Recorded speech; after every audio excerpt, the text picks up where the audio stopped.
Hey y'all, welcome to another episode of U.S. History Made Plain. I'm a high school history teacher trying to make history as fun and interesting for my students as possible. In 1858, Stephen Douglas's re-election campaign for his Senate seat for Illinois was the nation's focus.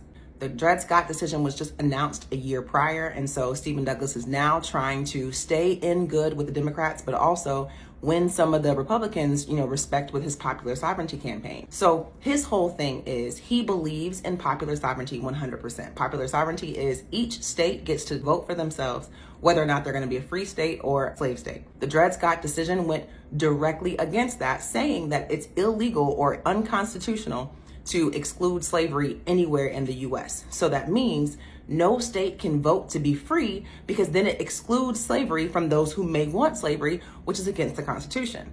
So Douglas was trying really hard to figure out how to keep his campaign for popular sovereignty, but also stay in good with the Democrats because he was hoping to be the president in 1860. Douglas's challenger is a young lawyer named Abraham Lincoln. He had just served 2 years in Illinois' legislature as a congressman, but other than that, no one really knows who this man is. Everybody knew Stephen Douglas. He was known as the Little Giant because he was a short man, but he had a really big personality, so they called him the Little Giant. And here comes Abraham Lincoln, this tall dude who's, quiet, well-spoken, but nobody really knows him. Despite the Dred Scott decision, Douglas is actually on everybody's list to win. Everyone thinks that because he is a Democrat, but he's also flexible and willing to work with Republicans, he is the key to keep the nation together the 1860 election as president. Here comes Lincoln. Lincoln is a free soiler. He is not an abolitionist. He was clear about that in the beginning. But then when Lincoln decided to run for senator, all of a sudden he realized he needed a bigger platform. He understood how divided the country was, and he knew that just being a free soiler wasn't going to get it.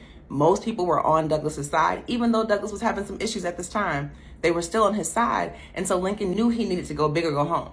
So Lincoln then decided to identify slavery as a moral issue.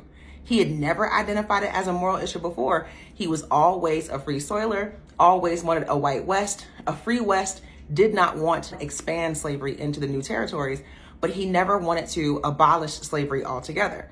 But now that he is running for senator, it's like, well, I need something bigger, especially against Douglas. So now slavery is a moral issue.